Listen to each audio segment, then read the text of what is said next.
250ಗೆ compare ಮಾಡಿದ್ರೆ maintenance ಸ್ವಲ್ಪ ಕಡಿಮೆ. ಕರೆಕ್ಟ್. ಇದು ಟಾಪ್ ಸ್ಪೀಡ್ ಅಂತಿರಲ್ಲ ಗೊತ್ತಿಲ್ಲ 143 ತನಕ ಹೊಡೆದಿದ್ದೀನಿ. 143 143 ಯಾವ ಸ್ಪೀಡ್ ಹೋದ್ಮೇಲೆ ನಿಮ್ಗೆ ವೈಬ್ರೇಷನ್ ಸ್ಟಾರ್ಟ್ ಆಯ್ತು? ಸೊ ಸಿಟಿ ಮೈಲೇಜ್ ಎಷ್ಟು ಕೊಡುತ್ತೆ, ಹೈವೇ ಮೈಲೇಜ್ ಎಷ್ಟು? ಗಾಡಿ ಓವರ್ ಹೀಟ್ ಆಗುತ್ತಾ? ಸರ್ವಿಸ್ ಎಲ್ಲ ಹೇಗೆ ಬ್ರೋ? ಸರ್ವಿಸ್ ಎಲ್ಲ ನೀವು ಪ್ರಾಬ್ಲಮ್ ಫೇಸ್ ಮಾಡಿದ್ರಾ? ಫಸ್ಟ್ ಸರ್ವಿಸ್ ಎಷ್ಟಾಯ್ತು, ಸೆಕೆಂಡ್ ಸರ್ವಿಸ್ ಎಷ್ಟಾಯ್ತು ಅಂಡ್ ಥರ್ಡ್ ಸರ್ವಿಸ್ ಎಷ್ಟಾಯ್ತು? ತುಂಬಾ ಜನ ಹೇಳ್ತಿದ್ದಾರೆ ಗಾಡಿ ಓವರ್ ಹೀಟಿಂಗ್ ಇಶ್ಯೂ ಇದೆ, ಮತ್ತೆ ಗಾಡಿ ಆಫ್ ಆಗುತ್ತೆ ಅಂಡ್ ಈ ಇಂಜಿನ್ ಇದೆಯಲ್ಲ ಇಲ್ಲಿ ಆಯಿಲ್ ಲೀಕ್ ಆಗುತ್ತೆ ಅಂತ ತುಂಬಾ ಇದು ಹೇಳಿದ್ದಾರೆ. ಮತ್ತೆ ಯಾರಾದ್ರೂ ಸಡನ್ ಆಗಿ ಬಂದು ಕೇಳಿದ್ರೆ ಬೈಕ್ ಹೇಗಿದೆ ಅಂತಂದ್ರೆ ಹೇಳ್ತೀನಿ ಬ್ರೋ ಚೆನ್ನಾಗಿದೆ ಅಂತ. ಬಟ್ ಯಾರಾದ್ರೂ ಸಡನ್ ಆಗಿ ನೆಗೆಟಿವ್ ಕೇಳಿದ್ರೆ ನನ್ನ ತಲೆಯಲ್ಲಿ ಬರೋದೇ ಮೊದಲದು ಸರ್ವಿಸ್.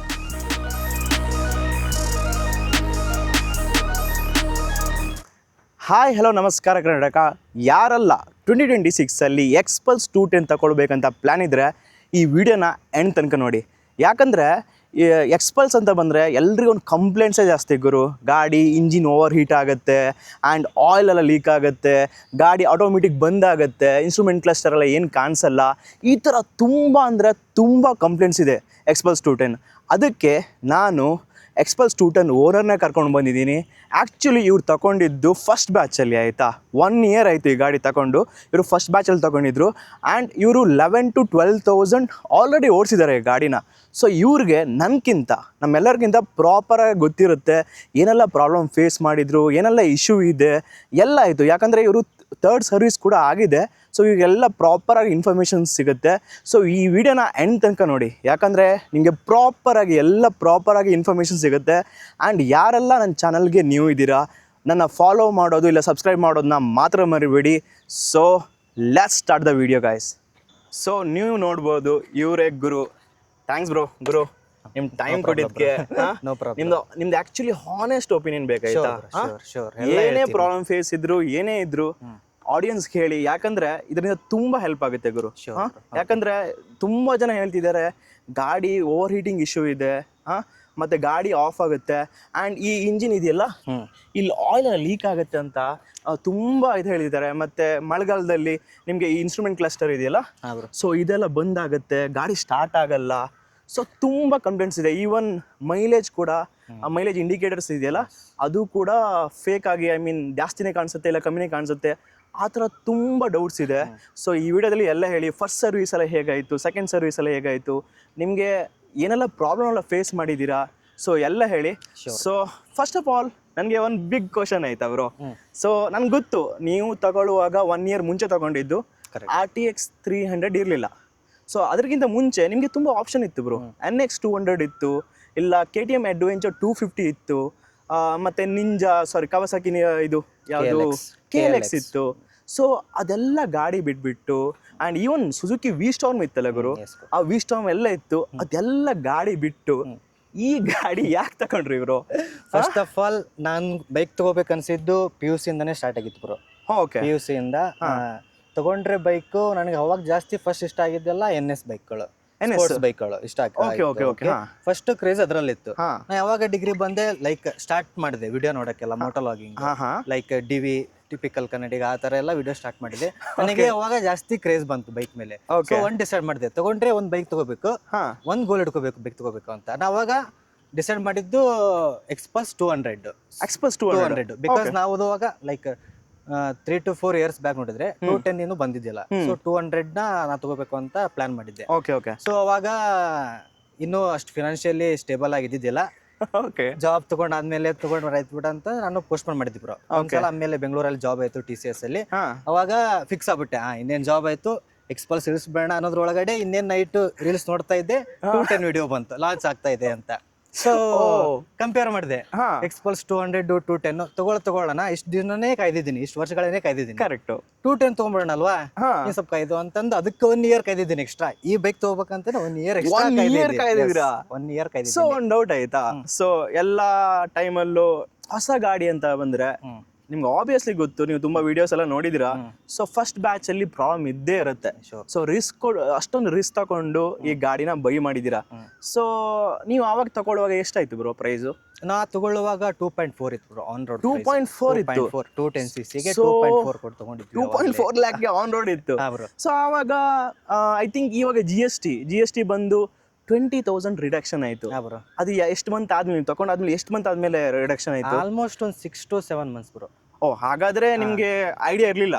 ಇರಲಿಲ್ಲ. So it's fine. ಅಂದ್ರೆ ನೀವು ಅಂದ್ರೆ ಅಷ್ಟೇನು ತುಂಬಾ ಜನ ಜಾಸ್ತಿ ದುಡ್ಡು ತಗೊಂಡು ಮೋಸ ಆಗ್ಬಿಟ್ರು. ಹೌದು ಸೊ ನಿಮ್ಗೆ ಅಷ್ಟೇನ್ ಪ್ರಾಬ್ಲಮ್ ಇಲ್ಲ ಬ್ರೋ, ಲೈಕ್ ಅಷ್ಟು ನಾನು ಪೇಷನ್ಸ್ ಇದ್ದಿದ್ದಿಲ್ಲ. ಅಕಸ್ಮಾತ್ ಮುಂಚೆನೆ ಗೊತ್ತಾಗಿದ್ರು 3 to 4 months ಆದ್ಮೇಲೆ GST ಕಡಿಮೆ ಆದ್ಮೇಲೆ ತಗೊಳ್ಬೇಕಂತಂದ್ರು ನಾನು ಅಷ್ಟು ವೇಟ್ ಮಾಡ್ತಾ ಇರಲಿಲ್ಲ. ಯಾಕಂತಂದ್ರೆ ಅಷ್ಟು ಹುಚ್ಚಿತ್ತು.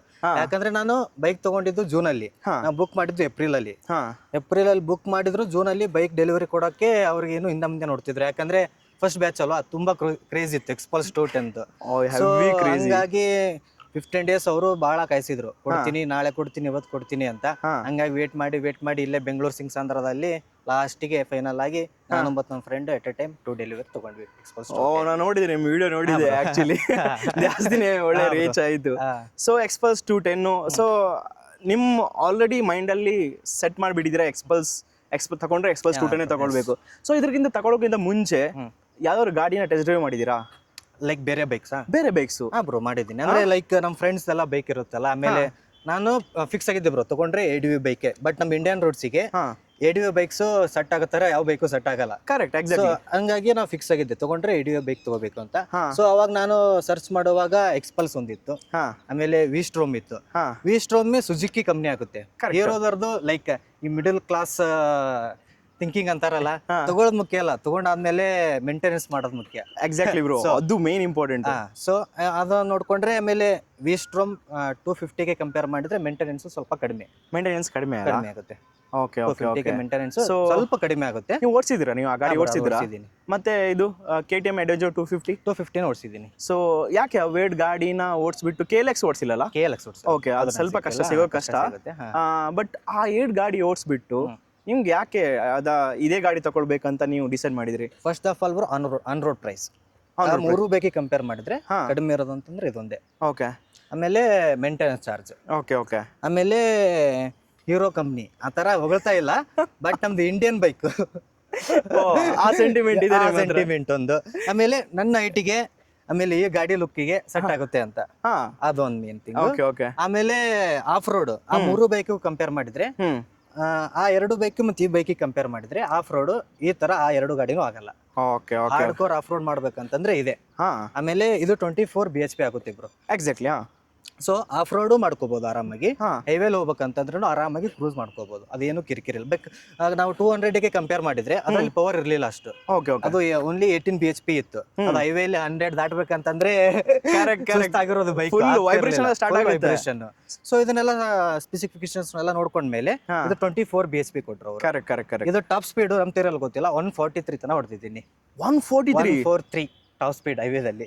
ಕ್ರೇಜಿ ಗುರು. 143 ಮತ್ತೆ ನೋಡಿದ್ರೆ ADV ಬೈಕ್ 143 ನೂರು ಓಡಿಸಿದೀನಿ. ನೀವು ಹೈವೇದಲ್ಲಿ ಏನು ವಿತೌಟ್ ವೈಬ್ರೇಷನ್ 90 to 100 ಕಣ್ಣು ಮುಚ್ಕೊಂಡು ಕ್ರೂಸ್ ಮಾಡ್ಬೋದು. ನೀವು ಟಾಪ್ ಸ್ಪೀಡ್ ಅಂತ ಬಂದ್ರೆ, ಸೊ ಯಾವ ಸ್ಪೀಡ್ ಹೋದ್ಮೇಲೆ ನಿಮ್ಗೆ ವೈಬ್ರೇಷನ್ ಸ್ಟಾರ್ಟ್ ಆಯ್ತು? ಅಬೋ 110 ಬ್ರೋ. ಅಬೋ 110 ತನಕ ಆರಾಮ್ಸೆ ಕ್ರೂಸ್ ಮಾಡ್ಬೋದು, ಏನು ವೈಬ್ರೇಷನ್ ಏನಿಲ್ಲ. ಸೊ ಆಲ್ರೆಡಿ ಹೈವೇ ಅಂತ ಬಂದಾಯ್ತು. ಸೊ ಸಿಟಿ ಮೈಲೇಜ್ ಎಷ್ಟು ಕೊಡುತ್ತೆ, ಹೈವೇ ಮೈಲೇಜ್ ಎಷ್ಟು? ಇವಾಗ ಸದ್ಯಕ್ಕೆ ಬೆಂಗಳೂರಲ್ಲಿ ಮೈಲೇಜು ಕರೆಕ್ಟ್ ಆಗಿ 28 to 30 ಸಿಟಿಲಿ. ಯಾಕಂದ್ರೆ 3ನೇ ಗೇರ್ ಮೇಲೆ ಹಾಕೋದೇ ಇಲ್ಲ ನಾನು. ಎಕ್ಸಾಕ್ಟ್ಲಿ. 1ನೇ ಗೇರ್ 2nd ಗೇರ್ ಇಷ್ಟಲ್ಲೇ ಇರುತ್ತೆ. ಸೊ ಹೈವೇದಲ್ಲಿ ನಾ ಕ್ರೂಸ್ ಮಾಡಿದ ಪ್ರಕಾರ 90 to 100 ಕ್ರೂಸ್ ಮಾಡಿದ್ರೆ ಆರಾಮಾಗಿ ಕಣ್ಣು ಮುಚ್ಕೊಂಡು 40 ತನ ಬರುತ್ತೆ. 40 ಆರಾಮ್ಸೆ ಬರುತ್ತೆ. 40 ತನ. ಲಾಂಗ್ ಡ್ರೈವ್ ಹೋಗಿದ್ದೀರಾ? ತಮಿಳ್ನಾಡು, ಕೇರಳ ಟ್ರಿಪ್ ಆಗಿದೆ bro. Like example Kodaikanal, Valparai, Athirappilly, Coimbatore and ಆಂಧ್ರಕ್ಕೆ ಬಂದ್ರೆ ಮಂತ್ರಾಲಯ. ಸೊ ತುಂಬಾ ಪ್ಲೇಸ್ ಹೋಗಿದ್ರಿ ನೀವು, ಎಲ್ಲ ಎಕ್ಸ್ಪ್ಲೋರ್ ಮಾಡಿದೀನಿ ಬ್ರೋ. ಸೊ ಅಷ್ಟೊಂದು ರೈಡ್ ಮಾಡಿದೀರಾ. ಸೊ ಹೈಯೆಸ್ಟ್ ಕಿಲೋಮೀಟರ್ ಎಷ್ಟು ಹೋಗಿದ್ರಿ ನೀವು ಒಂದ್ ಸ್ಟ್ರೆಚ್ ಅಲ್ಲಿ? ಅಂದ್ರೆ ಲೈಕ್ ಕಂಟಿನ್ಯೂಸ್ ಒಂದು ಎಷ್ಟು ಎಲ್ಲ ಒಂದು 400 ಕಿಲೋಮೀಟರ್ 500 ಕಿಲೋಮೀಟರ್ ಸ್ಟ್ರೆಚ್ ಅಲ್ಲಿ ಹೋಗಿ 4 ದಿವಸ ಹೇಳಿದ್ನಲ್ಲ ಬ್ರೋ. ವಾಲ್ಪರ ಟ್ರಿಪ್ ಅಲ್ಲಿ 4 ದಿವಸ 1600 ಕಿಲೋಮೀಟರ್ ಓಡಿಸಿದೀವಿ. 1600 kilometre. Daily average 400 kilometre. First service ಆದ್ಮೇಲೆ ತಗೊಂಡ್ ಹೋಗಿದ್ದು ಡೈರೆಕ್ಟ್ ಆಗಿ ಅಲ್ಲಿ. ಹೇಳಿ ಬ್ರೋ, ವಾಲ್ಪರೆ ಒಂದ್ ಕಡೆ, ಕೊಡೈಕೆನಾಲ್ ಒಂದ್ ಕಡೆ, ಎಲ್ಲ ಕವರ್ ಮಾಡ್ಬೇಕಲ್ಲ 4 ದಿವಸದಲ್ಲಿ. Because 2 days weekend, 2 days extra leave ಹಾಕೊಂಡು ಎಲ್ಲ ಕವರ್ ಮಾಡ್ಕೋಬೇಕಂತ ಹೋಗಿದ್ದು. 4 ಕವರ್ ಮಾಡ್ಕೊಂಡ್ ಬಂದ್ವಿ. ಸೊ 1600 ಕಿಲೋಮೀಟರ್ ಓಡಿಸಿದೀರಾ. ಸೊ ನಿಮ್ಗೆ ಕರೆಕ್ಟ್ ಆಗಿ ಐಡಿಯಾ ನಿಮ್ಗೆ ಗೊತ್ತು. ಸೊ ಸಿಟ್ಟಿಂಗ್ ಕಂಫರ್ಟ್ ಎಲ್ಲ ಹೇಗಿದೆ ಬ್ರೋ? ಪಾಸ್ಚರ್ಸ್, ಸಿಟ್ಟಿಂಗ್ ಕಂಫರ್ಟ್ ಏನೆಲ್ಲ ಪ್ರಾಬ್ಲಮ್ ಫೇಸ್ ಮಾಡಿದಿರಾ ಲಾಂಗ್ ರೈಡ್ ಅಲ್ಲಿ? ಸೊ ಯಾಕಂದ್ರೆ ಲಾಂಗ್ ರೈಡ್ ಅಂತ ಬಂದ್ರೆ ಸೊ ನಾವು ಮೈನ್ ಆಗಿ ಪ್ರಾಬ್ಲಮ್ ಫೇಸ್ ಮಾಡೋದು ಗಾಡಿ ಟ್ಯೂಬ್ಲೆಸ್ ಟೈರ್ ಇದೆಯಾ ಇಲ್ಲ ಅಂತ. ನನ್ನ ಮೈನ್ ಡ್ರಾಬ್ಯಾಕ್ ಗಾಡಿ ಇಷ್ಟು ಚಂದ ಗಾಡಿನ ಯಾಕೆ ಹೀರೋದವರು ಟ್ಯೂಬ್ಲೆಸ್ ಕೊಟ್ಟಿದ್ರೆ ಇಷ್ಟೊತ್ತಿಗೆ ಒಂದು ಸಾರ್ಟ್ ಔಟ್ ಬ್ರೋ, ಒಂದು ಕಂಪ್ಲೀಟ್ ಮಿಷಿನ್ ಆಗ್ತಿತ್ತು. ಸೊ ನೀವು ಟ್ಯೂಬ್ಲೆಸ್ ಇಲ್ಲ ಅಂತ ನಿಮ್ಗೆ ಏನಾದರೂ ಪ್ರಾಬ್ಲಮ್ ಅನ್ಸ್ತಾ ನಿಮ್ಗೆ? ಮೇಜರ್ಲಿ ಬ್ರೋ ಅವರು ಇಷ್ಟೆಲ್ಲ ದುಡ್ಡು ತಗೊಂಡು ಟ್ಯೂಬ್ಲೆಸ್ ಕೊಟ್ಟಿಲ್ಲ ಅನ್ನೋದಕ್ಕೆ ಒಂದು ರೀಸನ್ನು ಇದು ಸ್ಪೋಕ್ ವೀಲ್ ಬ್ರೋ, ಅಲೈ ವೀಲ್ ಅಲ್ಲ, correct spoke wheel. So spoke wheel ಕೊಟ್ಟು ಅವ್ರೇನಾದ್ರೂ ಲೈಕ್ ಟ್ಯೂಬ್ಲೆಸ್ ಕೊಡ್ಬೇಕಂತಂದ್ರೆ ತುಂಬಾ ಖರ್ಚಾಗುತ್ತೆ ಬ್ರೋ. ಕರೆಕ್ಟ್, ಆಲ್ಮೋಸ್ಟ್ ಜಾಸ್ತಿನೇ ಖರ್ಚಾಗುತ್ತೆ. ಸೊ ಅವ್ರದ್ದು ಮೇನ್ ಟಾರ್ಗೆಟ್ ಮಿಡಲ್ ಕ್ಲಾಸ್ ಯಾರು ತಗೋತಿದ್ದಾರೆ ಬೈಕ್, ADV ಬೈಕ್ ಮಿಡಲ್ ಕ್ಲಾಸ್ಗೆ ಕಡಿಮೆ ರೇಂಜ್ ಅಲ್ಲಿ ಕಡಿಮೆ ರೇಟ್ ಅಲ್ಲಿ ಕೊಡ್ಬೇಕು ಅನ್ನೋದು ಅವ್ರದ್ದಿತ್ತು. ಸೊ ಇವಾಗ ಏನ್ ಮಾಡಕ್ ಆಗಲ್ಲ, ADV ಬೈಕ್ ಪ್ಯೂರ್ ಅಡ್ವೆಂಚರ್ ಮಾಡ್ಬೇಕಂತಂದ್ರೆ ಸ್ಪೋಕ್ ವೀಲೇ ಬೆಟ್ರು. ಅಲೈ ವೀಲ್ ಹಾಕಿದ್ರೆ ಮೇ ಬಿ ಲೈಕ್ ವಿಸ್ಟ್ರೋಮ್ ಅಲ್ಲಿ ಅಲೈವ್ ಇದೆ, ಟ್ಯೂಬ್ಲೆಸ್ ಟೈರ್ ಇದೆ. ಕರೆಕ್ಟ್. ಸೊ ಅದು ADV ಗೆ ಕಂಪೇರ್ ಮಾಡಿದ್ರೆ ಇದು ಜಾಸ್ತಿ ಹೋಗುತ್ತೆ ಅಡ್ವೆಂಚರ್ ಅಲ್ಲಿ, ಆಫ್ ರೋಡ್ ಎಲ್ಲ. ಸೊ ಹಿಂಗಾಗಿ ಪರವಾಗಿಲ್ಲ. ನೀವು ಸ್ಪೋಕ್ ವೀಲ್ ಕೊಟ್ಟರು ನಂಗೆ ಒಂದೇ ಸಲ ಪಂಚರ್ ಆಗಿದೆ ಬ್ರೋ. ಅದು ನಾ ಇದ್ದಾಗ ಆಗಿಲ್ಲ, ನಮ್ಮ ಫ್ರೆಂಡ್ಗೆ ಕೊಟ್ಟಿದ್ದೆ ಹೊಡಿಯೋಕೆ. ಆ ಟೈಮಲ್ಲಿ ಒಂದ್ಸಲ ಪಂಚರ್ ಆಗಿದೆ ಅಂತ ಹೇಳಿದ್ದೆ 1 year ಅಲ್ಲಿ. ಅದ್ ಬಿಟ್ರೆ ಯಾವುದೇ ಪ್ರಾಬ್ಲಮ್ ಇಲ್ಲ ಇಲ್ಲಿ. ಸೊ ಅಷ್ಟೇ ನಿಮ್ಗೆ ಪಂಚರ್ ವಯಸ್ಸಲ್ಲ ಆ ತರ ಏನ್ ಪ್ರಾಬ್ಲಮ್ ಸಿಕ್ಕಿಲ್ಲ? ಏನೂ ಆಗಿಲ್ಲ. So yes, let's come to the main point. So ಇಷ್ಟೊಂದು ಇನ್ನೊಂದು ಬ್ರೋ, ಮೈಲೇಜ್ ಬಗ್ಗೆ ಇನ್ನೊಂದು ಹೇಳ್ಬಿಡ್ತೀನಿ. ಲೈಕ್ ಹೈವೇದಲ್ಲಿ 40 ತನಕ ಕೊಡ್ತೀವಿ ಬ್ರೋ, ಆರಾಮಾಗಿ 90 ಈ ತರ ಕ್ರೂಸ್ ಮಾಡಿದ್ರೆ. ನಾನು ಒಂದ್ಸಲ ಇಲ್ಲಿಂದ ತುಮಕೂರ್ವರೆಗೂ ಹೈವೇಲಿ direct 100 kilometre non stop 70 cruise ಮಾಡಿದ್ದೀನಿ. ನೀವು ನಂಬ್ತೀರ ಇಲ್ಲ ಗೊತ್ತಿಲ್ಲ, 55 ಕೊಟ್ಟಿದೆ. 55 ಇದೆ ಬ್ರೋ, ನಾನು ತುಂಬಾ ನೋಡಿದೀನಿ. ಆಕ್ಚುಲಿ 55 ಅಂತ ನಾನು ಮೀಟರ್ ಅಲ್ಲಿ ತುಂಬಾ ರಿಸರ್ಚ್ ಮಾಡಿದಾಗ ಬಂತು. ಸೊ ಆನೆಸ್ಟ್ ಆಗಿ ಹೇಳಿ, 55 ಕೊಡುತ್ತಾ ಇಲ್ವಾ? ಕರೆಕ್ಟ್ ಆಗಿ ಬ್ರೋ, ನಾವ್ ಹೆಂಗ್ ಕ್ರೂಸ್ ಮಾಡ್ತೀವಿ ವಿತೌಟ್ ಬ್ರೇಕ್ ಕರೆಕ್ಟ್ ಆಗಿ ಕ್ರೂಸ್ ಮಾಡಿದ್ರೆ, ಅಪ್ಸ್ ಡೌನ್ಸ್ ಕರೆಕ್ಟ್ ಆಗಿ ಏನು ಗೇರ್ ಹಾಕ್ದೇನೆ ಕರೆಕ್ಟ್ ಆಗಿ ಕ್ರೂಸ್ ಮಾಡಿದ್ರೆ 50 ಅಂತ ಕೊಡುತ್ತೀವಿ. ಸೊ ನೋಡ್ಬೋದು ಗುರು, 70 ಕ್ರೂಸ್ ಮಾಡಿದ್ರೆ 70 ಜಾಸ್ತಿನೂ ಹೋಗಂಗಿಲ್ಲ ಕಡಿಮೆನೂ ಹೋಗಲ್ಲ. 70 to 80 ಕರೆಕ್ಟ್ ಕ್ರೂಸ್ ಮಾಡಿದ್ರೆ 50+ ಅಂತ ಕಂಡು 50+ ಆರಾಮ್ಸೆ ಕೊಡುತ್ತೆ ಬ್ರೋ. ಹೈವೇಲಿ ಸಿಟಿಲಿ ಅಲ್ಲಿ ಬ್ರೇಕ್ ಹೊಡೆದು ಗೇರ್ ಚೇಂಜ್ ಮಾಡಿದ್ರೆ ಅಷ್ಟು ಕೊಡಲ್ಲ. ಅಯ್ಯೋ ಕ್ರೇಜಿ. ನಾರ್ಮಲ್ ಕ್ರೂಸ್ ಮಾಡ್ತಾ ಹೈವೇಲಿ 90 100 ಅಂದ್ರೆ 40 ಅಂತ ಆರಾಮಾಗಿ ಕಂಡು. ಓಕೆ. ಸೊ ಇವಾಗ ಮೇನ್ ಪಾಯಿಂಟ್ ಬರೋಣ. ಸೊ ಗಾಡಿ ಓವರ್ ಹೀಟ್ ಆಗುತ್ತಾ? ಆಗುತ್ತೆ. ಎಷ್ಟು ಕಿಲೋಮೀಟರ್ ಓವರ್ ಹೀಟ್ ಆಗುತ್ತೆ? ಲೈಕ್ ಈ ಬೆಂಗಳೂರು ಟ್ರಾಫಿಕ್ ಅಲ್ಲಿ ನಾವು ಒಂದು 15 ಕಿಲೋಮೀಟರ್ ಹೊಡೆದ್ರು ಹೀಟ್ ಆಗುತ್ತೆ. Seriously bro. ಲೈಕ್ ನಾವ್ ಈ ತರ ಶೂಸ್ ಹಾಕೊಂಡ್ರೆ ನಮ್ಗೆ ಅಷ್ಟು ಫೀಲ್ ಆಗಲ್ಲ. ನಾರ್ಮಲ್ ಆಗಿ ಈ ತರ ಶಾರ್ಟ್ಸ್ ಎಲ್ಲ ಹಾಕೊಂಡು ಈ ತರ ಚಪ್ಪಲ್ ಗಿಕ್ಕಲ್ ಹಾಕೊಂಡು ಹೋದ್ರೆ ಕಾಲಿಗೆ ಹೊಡೆಯುತ್ತೆ ಹೀಟ್ ಹೊಡೆಯುತ್ತೆ 15 ಕಿಲೋಮೀಟರ್ಸ್ಗೆ. ಸೊ ಮ್ಯಾನೇಜ್ ಮಾಡ್ಬೋದಾ? ಪ್ಯಾಂಟ್ ಹಾಕೊಂಡ್ರೆ ಮ್ಯಾನೇಜ್ ಮಾಡ್ಬೋದು? ಅಷ್ಟು ಹೇಳ್ಕೊಳ್ಳೋಷ್ಟು ಹೊಡೆಯಲ್ಲ ಬ್ರೋ, ಬಟ್ ನಂಗೆ ಫೀಲ್ ಆಗುತ್ತೆ ಕಾಲ್ ಕಡೆ ಹೀಟ್ ಆಗ್ತಾ ಇದೆ ಅಂತ. ಶೂಸ್ ಹಾಕೊಂಡ್ರೆ ಫುಲ್ ಪ್ಯಾಂಟ್ ಹಾಕೊಂಡ್ರೆ ಏನ್ ಅನ್ಸಲ್ಲ, ನೋ ಇಶ್ಯೂಸ್.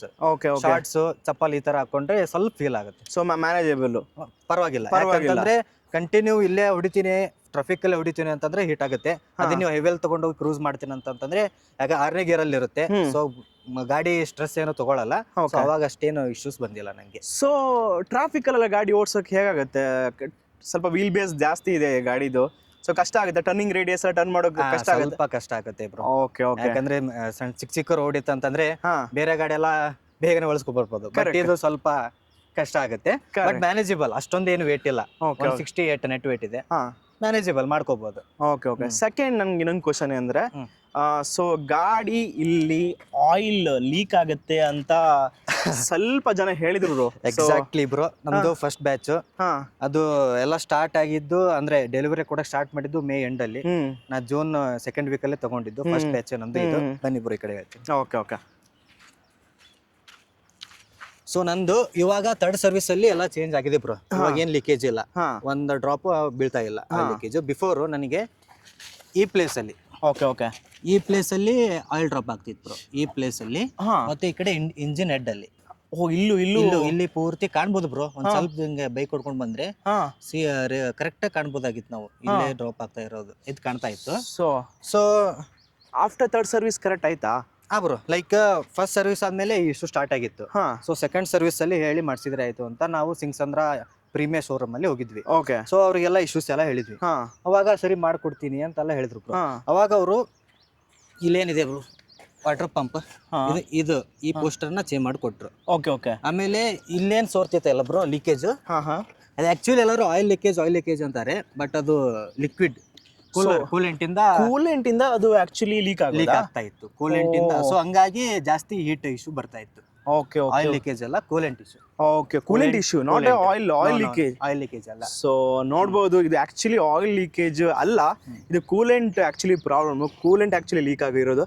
ಅಂಡ್ ಇನ್ನೊಂದು ಮೂರನೇ ಕ್ವಶನ್, ಸೊ ಇಂಜಿನ್ ಹತ್ರ ಬಂದಿದ್ವಿ. ಸೊ ಇಲ್ಲಿ ಟ್ಯಾಪಿಂಗ್ ಸೌಂಡ್ ಬರುತ್ತೆ ಅಂತ. ಹೌದ್ರು, ಟ್ಯಾಪಿಂಗ್ ಸೌಂಡ್ ಬರ್ತಾ ಇತ್ತು. ಆಮೇಲೆ ಈ ಕಡೆ ಹೇಳಿದ್ನಲ್ಲ, ಇದು ವಾಟರ್ ಪಂಪ್ ಚೇಂಜ್ ಆದ್ಮೇಲೆ ಇಲ್ಲೂ ಜಾಸ್ತಿ ಲೀಕ್ ಆಗ್ತಾ ಇತ್ತು ಆಯಿಲ್. ಆಮೇಲೆ ಥರ್ಡ್ ಸರ್ವಿಸಿಗೆ ನಾನು ನಮ್ಮ ಊರಲ್ಲಿ ಇದ್ದೆ, ವರ್ಕ್ ಫ್ರಮ್ ಹೋಮ್ ಕೊಟ್ಟಿದ್ರು. ಸೊ ನಂಗೆ ಐಡಿಯಾ ಇತ್ತು ಬ್ರೋ, ಬೆಂಗಳೂರಲ್ಲಿ ಸರ್ವಿಸ್ ಯಾವ ತರ ಮಾಡ್ತಾರೆ, ತಲೆ ಕೆಡಿಸ್ಕೊಂಡಲ್ಲ ಅಂತ. ಸೊ ನಮ್ಮ ಫ್ರೆಂಡ್ ಹೇಳಿದ್ನಲ್ಲ ಸೇಮ್ ಬೈಕ್ ಡೆಲಿವರಿ ತಗೊಂಡಿವಿ ಅಂತ, ಅವನು ಬೆಳಗಾವಲ್ಲಿ ಮಾಡಿಸಿದ್ದ ಥರ್ಡ್ ಸರ್ವಿಸ್. ಸೊ ಅಲ್ಲಿ ಫಸ್ಟ್ ಕ್ಲಾಸ್ ಮಾಡ್ತಾರೆ ಬ್ರೋ ಬೆಳಗಾವಲ್ಲಿ. ಹೌದಾ? ಪ್ರೀಮಿಯರ್ ಶೋರೂಮ್ ಇಡೀ ನಮ್ಮ ಉತ್ತರ ಕರ್ನಾಟಕದಲ್ಲಿ ಹುಬ್ಳಿಲೂ ಇಲ್ಲ, ಎಲ್ಲೂ ಇಲ್ಲ, ಬೆಳಗಾವಲ್ಲೇ ಇರೋದು.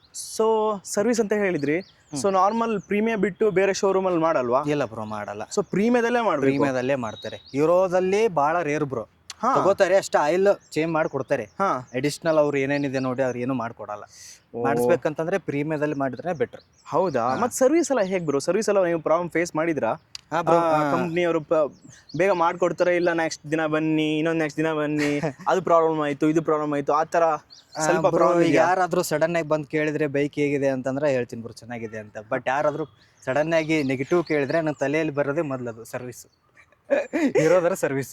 ಸೊ ಒಂದೇ ಒಂದು ಸರ್ವಿಸ್ ಸ್ಟೇಷನ್ಗೆ ಹೋದ್ರೆ, ಇಲ್ಲ ಬೇರೆ ಸರ್ವಿಸ್ ಸ್ಟೇಷನ್ ಅಲ್ಲೂ ನಿಮ್ಗೆ ಓವರ್ ಆಲ್ ಸ್ಯಾಟಿಸ್ಫ್ಯಾಕ್ಷನ್ ಇಲ್ವಾ? ಇಲ್ಲ ಬ್ರೋ, ಬಟ್ ನಾ ಬೆಳಗಾವಲ್ಲಿ ಹೇಳಿದ್ನಲ್ಲ, ಅದು ರೀಸೆಂಟ್ ಆಗಿ ಸ್ಟಾರ್ಟ್ ಆಗಿದೆ. ಅಲ್ಲೆಲ್ಲ ಮ್ಯಾನೇಜ್ಮೆಂಟ್ ಎಲ್ಲ ಓಕೆ, ಚೆನ್ನಾಗಿ ಮಾಡ್ಕೊಡ್ತಾರೆ. ನನ್ನದು ಇದು ಹೆಡ್ ಇದೆ ಅಲ್ಲ ಬ್ರೋ, ಇದು ಹೆಡ್ ಎಲ್ಲ ರಿಪೇರ್ ಮಾಡ್ಕೊಟ್ಟಿದ್ರು. ಆಲ್ಮೋಸ್ಟ್ ಇದು ವಾರಂಟಿ ಇದೆ, ಕ್ಲೈಮ್ ಆಗಿತ್ತು, ₹1 ಖರ್ಚು ಬಂದಿಲ್ಲ. ಅಕಸ್ಮಾತ್ ವಿತೌಟ್ ವಾರಂಟಿ ₹12,500 ಖರ್ಚಾಗಿತ್ತು ಬ್ರೋ. ಇದು 12,500 ವಾರಂಟಿ ಇರೋದ್ರಿಂದ ಇನ್ನೂ ₹1 ಖರ್ಚು ಬರ್ಲಿಲ್ಲ ನಮ್ಗೆ. ಅವರೆಲ್ಲ ಚೆನ್ನಾಗಿ ಮಾಡ್ಕೊಟ್ಟಿದ್ರು. ಬಟ್ ಸರ್ವಿಸ್ ಇಶ್ಯೂ ಇದೆ ಬ್ರೋ. ಸರ್ವಿಸ್ ಇಶ್ಯೂ ಇದೆ. ಮತ್ತೆ ಇನ್ಸ್ಟ್ರೂಮೆಂಟ್ ಕ್ಲಸ್ಟರ್ ಇದು ವರ್ಕ್ ಆಗಲ್ಲ ಆ ತರ ಎಲ್ಲ ಹೇಳ್ತಾರೆ, ನಿಜ? ಎರರ್ ಬರೋದು ಬ್ರೋ ಪೆಟ್ರೋಲ್ ಇಂಡಿಕೇಟರ್ ಬ್ರೋ. ಇಲ್ಲಿದೆ ಅಲ್ಲ, ಇವಾಗ 2 ತೋರಿಸ್ತಾ ಇದೆ. ಇವಾಗ ನಾ ಏನಾದ್ರು ಚೆಕ್ ಮಾಡಿದ್ರೆ ಮಿನಿಮಮ್ 4 to 5 ಲೀಟರ್ಸ್ ಇದೆ ಇನ್ನು ಪೆಟ್ರೋಲ್. ಸೀರಿಯಸ್ಲಿ 4 to 5 ಲೀಟರ್ಸ್ ಇನ್ನೂ ಇದೆ ಹಂಗೆ. ಸೊ ನೋಡ್ಬೋದು, ಮೈಲೇಜ್ ಕೂಡ ಅಲ್ಲ, ಮೈಲೇಜ್ ಇಂಡಿಕೇಟರ್ ಕೂಡ ಅಲ್ಲ, ಫ್ಯೂಯಲ್ ಟ್ಯಾಂಕ್ ಕೂಡ ರಾಂಗ್ ಆಗಿ ನಿಮಗೆ ಇದು ಸಿಗುತ್ತೆ. ಸೊ ಇದು ಒಂದು ಪ್ರಾಬ್ಲಮ್ ಇದೆ. ಸೊ ಇದನ್ನ ಬಿಟ್ಟರೆ ಬೇರೆ ಏನೆಲ್ಲ ಪ್ರಾಬ್ಲಮ್ ಇದೆ ಬ್ರೋ? ಇದು ಬಿಟ್ಟರೆ LED ಲೈಟ್ ಬ್ರೋ. ಲೈಕ್ ಈಗ ನೈಟಲ್ಲಿ ಹೈವೇಲಿ ಅಥವಾ ಎಲ್ಲಾದ್ರೂ ರೋಡಲ್ಲಿ ಕ್ರೂಸ್ ಮಾಡುವಾಗ ಸಡನ್ ಆಗಿ ಅಪೋಸಿಟ್ ಗಾಡಿ ಯಾವುದು ಇರ್ಲಿಲ್ಲ ಅಂತಂದ್ರೆ ಫೈನ್, ಸೂಪರ್ ಆಗಿದೆ ಲೈಟ್, ವೈಡ್ ಆಂಗಲ್ ಎಲ್ಲ ಕರೆಕ್ಟ್ ಆಗಿ ತೋರಿಸುತ್ತೆ, ಫೈನ್. ಬಟ್ ಅಪೋಸಿಟ್ ಯಾವ್ದಾದ್ರು ಗಾಡಿ ಬಂತಂತಂದ್ರೆ ರೂಟೇ ಕಾಣಲ್ಲ ಬ್ರೋ. ಸೊ ಇದು ಆಕ್ಚುಲಿ ಇವ್ರು LED ಲೈಟ್ ಕೊಟ್ಟಿದಾರಲ್ಲ ಬ್ರೋ. ಸೊ ನೈಟ್ ಅಲ್ಲಿ ಸ್ವಲ್ಪ ಪ್ರಾಬ್ಲಮ್ ಆಗುತ್ತೆ ಅಪೋಸಿಟ್ ಅಲ್ಲಿ ಯಾವ್ದಾದ್ರು ಗಾಡಿ ಬಂದ್ರೆ ಸ್ವಲ್ಪ ರೂಟ್ ಕಾಣಲ್ಲ, ಅದೊಂದು ಪ್ರಾಬ್ಲಮ್ ಇದೆ ಅಲ್ಲಿ. ಸೊ ಒಂದು ಪ್ರೊಜೆಕ್ಟರ್ ಹೆಡ್ ಲ್ಯಾಂಪ್ ಕೊಟ್ಟಿದ್ರೆ ಪ್ರಾಪರ್ ಆಗ್ತಿತ್ತು ಬ್ರೋ. ಬಟ್ ನಾವು ಹೊರಗಡೆ ಹಾಕಿಸ್ಬೇಕು ಮಾಡಿದ್ವಿ, ಅದು ಎಲ್ಲದ ಬ್ರೋ, ಪೊಲೀಸರೆಲ್ಲ ಹಿಡಿತಾ ಇದಾರೆ ಅಂತಂದು ಅದೊಂದು ಅದೊಂದು ಪ್ರಾಬ್ಲಮ್, ಅದು ಏನಂತ ಗೊತ್ತಿಲ್ಲ. ಸೊ ಅದನ್ನ ಮ್ಯಾನೇಜಬಲ್. ಸೊ ಅಷ್ಟೇನು ಇದಾಗಲ್ಲ, ಹೊಡಿಬಹುದು. ಸೊ ಸಸ್ಪೆನ್ಷನ್ ಬ್ರೇಕ್ಸ್ ಎಲ್ಲ ಹೇಗಿದೆ ಬ್ರೋ? ಸಸ್ಪೆನ್ಷನ್ ಮಾತ್ರ ಬೆಣ್ಣೆ ಬ್ರೋ. ಹಳ್ಳ ಹಂಸು ಏನಾದ್ರು ಬ್ರೋ ನಂಬ್ತೀರ ಎಲ್ಲ ಗೊತ್ತಿಲ್ಲ.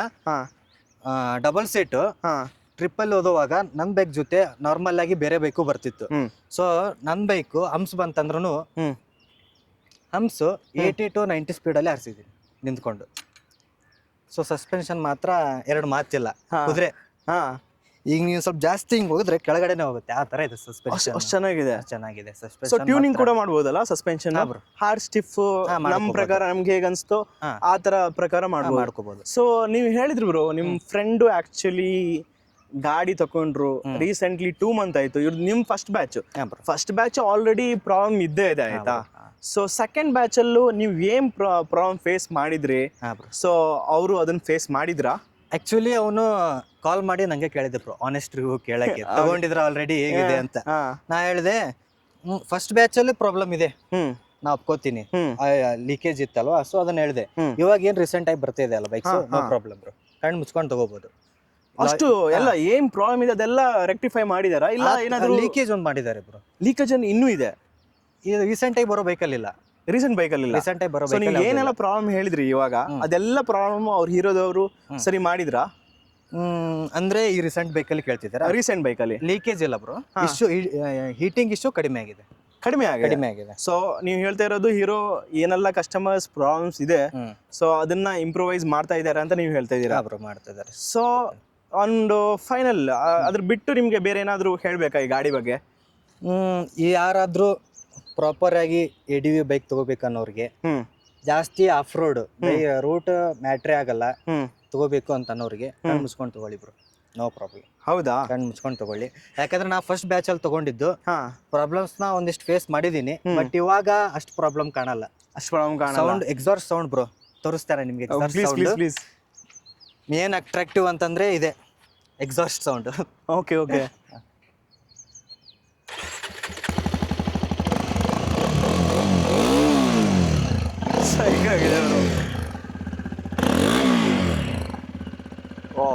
ಚೆನ್ನಾಗಿದೆ ಅವರು, ಚೆನ್ನಾಗಿದೆ. ಅಂಡ್ ಸೊ ನಾನು ಒನ್ ಪಾಯಿಂಟ್ ನಾನು ಮಿಸ್ ಮಾಡ್ಕೊಂಡೆ. ಸೊ ಫಸ್ಟ್ ಸರ್ವಿಸ್ ಎಷ್ಟಾಯ್ತು, ಸೆಕೆಂಡ್ ಸರ್ವಿಸ್ ಎಷ್ಟಾಯ್ತು, ಅಂಡ್ ಥರ್ಡ್ ಸರ್ವಿಸ್ ಎಷ್ಟಾಯ್ತು? ಫಸ್ಟ್ ಸರ್ವಿಸ್ ಬ್ರೋ 1800 ಆಗಿತ್ತು. 1800. ಸೊ ಫಸ್ಟ್ ಫ್ರೀ ಸರ್ವಿಸ್ ಅಲ್ಲ, ಆ ಥರ ಏನಿಲ್ಲ, ಲೇಬರ್ ಚಾರ್ಜ್ ಅಷ್ಟೇ ಫ್ರೀ ಇರುತ್ತಲ್ಲ ಬ್ರೋ. ಅದ್ ಬಿಟ್ರೆ ಆಯಿಲ್ ಎಲ್ಲ ವಾಷಿಂಗಿಗೆಲ್ಲ ಅಮೌಂಟ್ ಕೊಡಲೇಬೇಕು. So okay, first service labour charge ಎಲ್ಲ ಏನಿಲ್ಲ. ಸೊ ಸೆಕೆಂಡ್ ಸರ್ವಿಸ್ ಎಷ್ಟಾಯ್ತು? ಸೆಕೆಂಡ್ ಸರ್ವಿಸ್ ಆಲ್ಮೋಸ್ಟ್ 2000 ಆಗಿದೆ ಬ್ರೋ, ಹೆಚ್ಚು ಕಡಿಮೆ. ವಿತ್ ಲೇಬರ್ ಚಾರ್ಜಾ? ಇಲ್ಲ, ಫಸ್ಟ್ 3 ಲೇಬರ್ ಚಾರ್ಜ್ ಇಲ್ಲ ಬ್ರೋ. ಹಾ. ಸೊ ನಿಮ್ಗೆ ಹೇಳಿದ ಪ್ರಕಾರ ಫಸ್ಟ್ ಸೆಕೆಂಡ್ ಥರ್ಡ್ ಎಲ್ಲ ಸೇಮ್ ಪ್ರೈಸ್ ಆಯ್ತು? ಇಲ್ಲ ಬ್ರೋ, ಥರ್ಡ್ ಸರ್ವಿಸ್ಗೆ ಜಾಸ್ತಿ ಆಯ್ತು. ಹೇಗೆ? ಲೈಕ್ ಥರ್ಡ್ ಸರ್ವಿಸ್ಗೆ ಆಯಿಲ್ ಚೇಂಜ್ ಮಾಡಿಕೊಟ್ರು, ಆಮೇಲೆ ಏರ್ ಫಿಲ್ಟರ್ ಚೇಂಜ್ ಮಾಡಿಕೊಟ್ರು, ಆಯಿಲ್ ಫಿಲ್ಟರ್ ಚೇಂಜ್ ಮಾಡಿಕೊಟ್ರು, ಆಮೇಲೆ ಫ್ಯೂಯಲ್ ಪಂಪ್ ಇಂಡಿಕೇಟರ್ ಅದನ್ನ ಚೇಂಜ್ ಮಾಡಿಕೊಟ್ರು ಅಂತ ಹೇಳಿದ್ರು. ಓಕೆ, ಅದಕ್ಕೆ ಎಷ್ಟಾಯ್ತು? 3700 ಆಗಿತ್ತು. 3700. ಸೊ ಈಗ ನೆಕ್ಸ್ಟ್ ಈಗ 4 ಸರ್ವಿಸ್ ಆದ್ರೆ ಎಷ್ಟು ತಗೊಳ್ಬೋದು ನಿಮ್ಮ ಪ್ರಕಾರ? ಅವರೇಜ್ 2000 ಹೆಚ್ಚು ಕಡಿಮೆ ಆಗುತ್ತೆ. 2000 ನಾರ್ಮಲ್ ಆಗಿ 2000 ಹೆಚ್ಚು ಕಡಿಮೆ. ಅಡಿಷನಲ್ ಬೇಕಂತಂದ್ರೆ ಏರ್ ಫಿಲ್ಟರ್, ಆಯಿಲ್ ಫಿಲ್ಟರ್ ನಾವು ಚೇಂಜ್ ಮಾಡಿಸ್ಕೋಬಹುದು. Okay okay. ಇದರದ್ದು ಏರ್ ಫಿಲ್ಟರ್ದು 150 ಇದೆ ಬ್ರೋ ಪ್ರೈಸ್. ಹೌದಾ? ಒಂದು labour charge additional 100. So over all maintenance ಎಲ್ಲ ಹೇಗೆ ಬ್ರೋ? ಮೇಂಟೆನೆನ್ಸ್ ಮಾಡಬಹುದಾ? ಆರಾಮಾಗಿ ಮಾಡಬಹುದು. ಸೊ ನನ್ನ ಪ್ರಕಾರ ADV ಅಲ್ಲೇ ಸ್ವಲ್ಪ ಕಮ್ಮಿ ಮೇಂಟೆನೆನ್ಸ್ ಅಂದ್ರೆ ಇದು ಒಂದು ಬರುತ್ತೆ ಅಲ್ಲ? ಇದೆ ಬರುತ್ತೆ. ಸೊ ಹಂಗಾಗಿನೇ ಮೇನ್ ಥಿಂಗ್ ನೋಡ್ಕೊಂಡು ಬೈಕ್ ತಗೊಂಡಿದ್ದು. ಯಾಕಂದ್ರೆ ಬೈಕ್ ತಗೊಳ್ಳೋದು ಈಸಿ, ಬೈಕ್ ತಗೊಂಡ ಮೇಲೆ ಮೇಂಟೆನೆನ್ಸ್ ಮಾಡೋದಿದೆಯಲ್ಲ ದೊಡ್ಡ ಹೆಡ್ಡೇಕ್. ಎಕ್ಸಾಕ್ಟ್ಲಿ. ಸೊ ಅದನ್ನೆಲ್ಲ ಯೋಚನೆ ಮಾಡಿನೇ ಎಕ್ಸ್ಪಲ್ಸ್ 210 ಇಳಿಸಿ 210 ತಗೊಂಡಿದ್ದೀವಿ. ಸೊ ಫೈನಲ್ ಆಗಿ ಏನ್ ಹೇಳ್ತೀವಿ ಬ್ರೋ, ಈ ಗಾಡಿ ತಕೊಳ್ಬಹುದಾ ಬೇಡ, ಯಾರು ತಕೊಳ್ಬೇಕು, ಯಾರು ತಕೊಳ್ಬಾರ್ದು, ತಕೊಂಡ್ರೆ ಏನೆಲ್ಲ ಮೈಂಡ್ ಇಟ್ಕೊಳ್ಬೇಕು? ಸೊ ನೀವು ಏನ್ ಹೇಳ್ತೀರ ಬ್ರೋ, ಯಾರೆಲ್ಲ ತಕೊಳ್ಬೇಕು? ಫಸ್ಟ್ ಯಾರು ಜಾಸ್ತಿ ಆಫ್ ರೋಡ್ ಹೋಗ್ಬೇಕು ಅನ್ಕೋತಿದ್ದಾರೆ ಅವ್ರಿಗೆ ಮಾತ್ರ. ಆಮೇಲೆ ಯಾರು ಜಾಸ್ತಿ ಹೈವೇಲು ಕ್ರೂಸ್ ಮಾಡ್ಕೋಬಹುದು ಬ್ರೋ, ಜಾಸ್ತಿ 140 ತನೂ ಹೋಗುತ್ತೆ. ಕ್ರೂಸ್ನು 100 ತನ ಆರಾಮಾಗಿ ಕಣ್ಮುಸ್ಕೊಂಡು ಮಾಡ್ಬೋದು, ಪರವಾಗಿಲ್ಲ. ಕರೆಕ್ಟ್. ಆಮೇಲೆ ಮೈಲೇಜು ಕೊಡ್ತೈತೆ ಆರಾಮಾಗಿ. ಒಂದು ಅವರೇಜ್ 35 ಟ್ರಾಫಿಕ್ ಎಲ್ಲ ಆಯ್ತು ಮತ್ತೆ ಹೈವೇ ಒಂದು ಅವರೇಜ್ ಹಿಡ್ಕೊಂಡ್ರೆ 35 ತನ ಕೊಡುತ್ತೆ, ತಗೋಬಹುದು ಬ್ರೋ. ಇದೇನ ಪ್ರಾಪರ್ ಆಗಿ ಲೈಕ್ ಈಗ ನಾ ರೋಡಲ್ಲಿ ಹೋಗ್ತಾ ಇದ್ರೆ ಒಂದ್ 10 ಜನದಲ್ಲಿ ಒಂದ್ ಇಬ್ರು ಬೈಕ್ ನೋಡ್ತಾರೆ ತಿರುಗಿ. ಒಂದು ಎಕ್ಸಾಸ್ಟ್ ಸೌಂಡ್, ಆಮೇಲೆ ಗಾಡಿಯಲ್ಲಿರೋ ಪ್ರೆಸೆನ್ಸ್ ರೋಡ್ ಅಲ್ಲಿ. ನಂದು ಡ್ರೀಮ್ ಬೈಕ್ ಬ್ರೋ, ಯಾವಾಗ ತಗೊಳ್ತೀನಿ ಗೊತ್ತಿಲ್ಲ. ಎಲ್ಲ ನಿಮ್ ಸಪೋರ್ಟ್ ಇದ್ರೆ ನಾ ತಗೊಳ್ತೀನಿ ಬ್ರೋ. ವೇಟ್ ಮಾಡ್ತಾ ಇದ್ದೀನಿ ಬ್ರೋ. ಬಟ್ ಜನ ಕೇಳ್ತಾರೆ, ಲೈಕ್ ನಾ ಊರಿಗೆಲ್ಲ ತಗೊಂಡೋದಾಗ ಆಲ್ಮೋಸ್ಟ್ ಬೈಕ್ ನೋಡ್ತಿರ್ತಾರೆ, ಕಣ್ಣೆ ಆಡ್ಸಲ್ಲ ಆ ತರ ನೋಡ್ತಿರ್ತಾರೆ ಬೈಕ್. ಸೊ ಓವರ್ ಆಲ್ ನಿಮ್ಗೆ ಎಕ್ಸ್ಪೀರಿಯನ್ಸು ಇಷ್ಟ ಆಯ್ತು. ಅಂಡ್ ಸ್ವಲ್ಪ ಪ್ರಾಬ್ಲಮ್ಸ್ ಇದೆ, ಬಟ್ ನೀವು ಹೇಳಿದ ಪ್ರಕಾರ ರೀಸೆಂಟ್ ಆಗಿ ಪ್ರಾಬ್ಲಮ್ ರೀಸಾಲ್ವ್ ಆಗಿದೆ ಬ್ರೋ. ಹೀರೋ ಕಂಡಿ ಅಂತ ಲೀಕೇಜ್ ಒಂದಿಲ್ಲ. ಬಟ್ ಇವಾಗ ಪ್ರೆಸೆಂಟ್ ಏನಾದ್ರು ತಗೊಳ್ಳೋರ್ಗೆ ಅಂತಂದ್ರೆ ಒಂದ್ ಸಜೆಷನ್ ಏನಿದೆ ಅಂತಂದ್ರೆ, ಫ್ಯೂಲ್ ಕರೆಕ್ಟ್ ಆಗಿ ತೋರ್ಸಲ್ಲ. Okay okay. ಈ ಅದು ರೀಸೆಂಟ್ ಮಾಡೆಲ್ ಇದೆಯಾ ಆ ತರ ಪ್ರಾಬ್ಲಮ್? ಕೇಳಿದ್ರೆ ಅದರಲ್ಲೂ ಇದೆ ಬ್ರೋ, ಅದರಲ್ಲೂ ಇದೆ. Okay okay okay. ಸಾಲ್ವ್ ಆಗಿಲ್ಲ. ಬಿಟ್ರೆ ಲೈಟ್ ಡಬಲ್ ಸ್ಟ್ಯಾಂಡ್ ಇಲ್ಲ. ADV ಬೈಕ್ ಅಲ್ಲಿ ಎಕ್ಸೆಪ್ಟ್ ಮಾಡ್ಕೊಳ್ಕೋಬೇಡಿ, ಡಬಲ್ ಸ್ಟ್ಯಾಂಡ್ ಅಂತ ಕೊಡಲ್ಲ. ಎಲ್ಲಾದ್ರೂ ಪಂಚರ್ ಆದ್ರೆ ಆಮೇಲೆ ಸ್ಪ್ರೇ ಹೊಡಿಬೇಕಂತಂದ್ರೆ ಚೈನ್ಗೆ ಸ್ವಲ್ಪ ಕಷ್ಟ ಆಗುತ್ತೆ. ಡಬಲ್ ಸ್ಟ್ಯಾಂಡ್ ಇರ್ಲಿಲ್ಲ ಅಂತಂದ್ರೆ ಸ್ವಲ್ಪ ಕಷ್ಟ ಆಗುತ್ತೆ. ಕರೆಕ್ಟ್. ಅದಷ್ಟೇ. ಮತ್ತೆ ನೆಗೆಟಿವ್ ಪಾಯಿಂಟ್ಸ್ ಬಿಟ್ರೆ ಪಾಸಿಟಿವ್ ಅಂತಂದ್ರೆ ನೆಗೆಟಿವ್ ಯೋಚನೆ ಮಾಡಿ ಹೇಳ್ಬೇಕು, ಪಾಸಿಟಿವ್ ಮಾತ್ರ ಜಾಸ್ತಿನೇ ಇದೆ. ಸೊ ನಿಮ್ಗೆ ಹ್ಯಾಂಡಲ್ ಬರಲ್ಲ ಓಕೆನಾ? ಸೊ ಗಾಡಿ ಇನ್ ಕೇಸ್ ಏನಾದ್ರು ಬಿದ್ದಿದ್ಯಾ? ಇನ್ ಕೇಸ್ ಗಾಡಿ ಎಲ್ಲೂ ಬಿದ್ದಿಲ್ಲ ಬ್ರೋ, ಎಲ್ಲೂ ಬಿದ್ದಿಲ್ಲ. ಸೊ ಎಲ್ಲ ಹೇಳ್ತಾರೆ ಈ ಹ್ಯಾಂಡಲ್ ಬಾರು ಸ್ವಲ್ಪ ಬಿಲ್ಡ್ ಕ್ವಾಲಿಟಿ ಕಮ್ಮಿ ಇದೆ, ಬಿದ್ರೆ ಸ್ವಲ್ಪ ಬೆಂಡ್ ಆಗೋ ಚಾನ್ಸಸ್ ಹೈ ಇದೆ ಅಂತ ಹೇಳ್ತಾರೆ ಬ್ರೋ. ರೀಸೆಂಟ್ ಆಗಿ ನಮ್ಮ ಫ್ರೆಂಡ್ ಬೈಕ್ ತಗೊಂಡಿದ್ದ ಅಂತ ಹೇಳಿದ್ನಲ್ಲ, ಒಂದ್ಸಲ ಕೆಳಗೆ ಬೀಳ್ಸಿದ್ದ. ಸೊ ಇದು ನಕ್ಕಲ್ ಗಾಡಿ ಎಲ್ಲ ಕಿತ್ಕೊಂಡು ಹೊರಗೆ ಬಂದಿತ್ತು. ಹೌದಾ? ಸ್ವಲ್ಪ ಬಿಲ್ಡ್ ಕ್ವಾಂಟಿಟಿ ಬಗ್ಗೆ ಸ್ವಲ್ಪ ಸ್ವಲ್ಪ ಇದಿದೆ ಅವ್ರು ಆ್ಯಂಡ್ ಇರೋದನ್ನ ಈವನ್ improve ಮಾಡ್ಕೋಬೇಕು. ಇಲ್ಲಿದೆಯಲ್ಲ ಇಲ್ಲಿ ಬಿದ್ದರೆ ರೇಡಿಯೇಟರ್ ಪೆಟ್ ಬೀಳುತ್ತೆ ಅಂತ ಹೇಳ್ತಾ ಇದ್ದಾರೆ. ಸೊ ನಿಮ್ಗೆ ಏನು ಅನ್ಸುತ್ತೆ? ಹೌದು ಬ್ರೋ, ಸ್ವಲ್ಪ ಇವ್ರು ಇಂಪ್ರೂವ್ ಮಾಡ್ಕೋಬೇಕು. ಸೊ ಬಿಲ್ ಕ್ವಾಲಿಟಿ ಸ್ವಲ್ಪ ಇಂಪ್ರೂವ್ ಮಾಡಬೇಕು. ಅದನ್ನ ಬಿಟ್ರೆ ಗಾಡಿ ಅದು ಬಿಟ್ರೆ ಚೆನ್ನಾಗಿದೆ. ಚೆನ್ನಾಗಿದೆಯಲ್ಲ. ಏನಿಲ್ಲ ಬ್ರೋ, ಗಾಡಿ ಬಿತ್ತಂತಂದ್ರು KTM ತರ ಅಷ್ಟು ಕಾಸ್ಟ್ ಬೀಳಲ್ಲ, ಹಾಂ, ಕಡಿಮೆ ರೇಟಲ್ಲೇ ಮುಗಿದು ಹೋಗುತ್ತೆ, ಅಷ್ಟೇನು ಕಿರಿಕಿ ಇರಲ್ಲ. ಥ್ಯಾಂಕ್ಸ್ ಗುರು ಬ್ರೋ, ನಿಮ್ಮ ಆನೆಸ್ಟ್ ಒಪಿನಿಯನ್ ಹೇಳಿದ್ಕೆ. No problem. ಸೊ ಯಾರೆಲ್ಲ 2026 ಅಲ್ಲಿ ಯಾವುದೇ ಗಾಡಿ ಇರಲಿ, ಆ್ಯಕ್ಟಿವಾದಿಂದ ಎಕ್ಸ್ಪಲ್ಸಿಂದ ಯಾವುದೇ ಗಾಡಿ ಇರಲಿ, ಸೊ ನಿಮ್ಮ ಹಾನೆಸ್ಟ್ ಒಪಿನಿಯನ್ನ ನೀವು ಹೇಳಬೇಕು, ಜನರಿಗೆ ತಿಳಿಸ್ಬೇಕು, ಅವ್ರಿಗೂ ಹೆಲ್ಪ್ ಮಾಡಬೇಕಂತ ನಿಮ್ಮ ಪ್ಲ್ಯಾನ್ ಇದ್ದರೆ ನನ್ನ ಚಾನಲ್ನ ಒಂದು ಸಲ ಕಮೆಂಟ್ ಮಾಡಿ, ನನ್ನ ಚಾನಲ್ ಸಬ್ಸ್ಕ್ರೈಬ್ ಮಾಡೋದನ್ನ ಮಾತ್ರ ಮರಿಬೇಡಿ. ಆ್ಯಂಡ್ ಥ್ಯಾಂಕ್ಸ್ ಗುರು ಬ್ರೋ, ತುಂಬ ಹೆಲ್ಪ್ ಆಯಿತು. And thanks for watching guys. Thank you bro, video ಮಾಡಿ ನಮ್ಮ ಸಪೋರ್ಟ್ ಮಾತ್ರ ಇದ್ದೇ ಇರುತ್ತೆ. So thank you so much guys. Tata, bye bye.